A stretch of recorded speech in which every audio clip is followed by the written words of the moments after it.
Once you have your board soldered, the ESCs, the power module, cord all attached, then you can start screwing in your arms and your legs and start building the whole copter.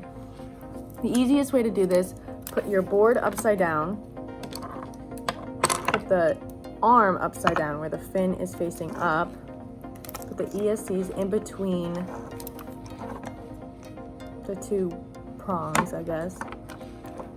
Place the board lined up with the holes and the legs facing out on top, and you want to screw with your longest screws into this hole, and do the same thing for all 4 arms and legs.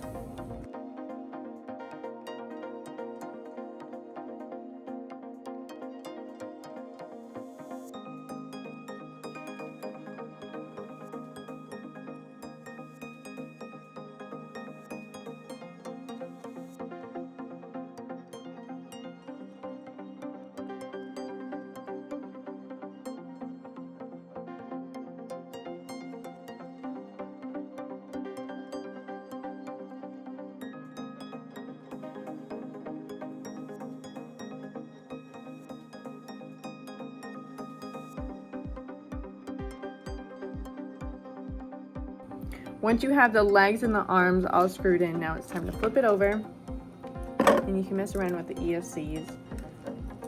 Later on, we're gonna attach them to the arms, so when the propellers are finally on and we're flying it, it won't cut the cords and damage the ESCs. But now it's time to attach the top piece. You can choose to laser cut or 3D print your top piece, or use what came with the board. We decided on laser cutting it, and it's a simple process. You just line up the holes, use the smaller screws that came with the arms and the legs, and screw it in.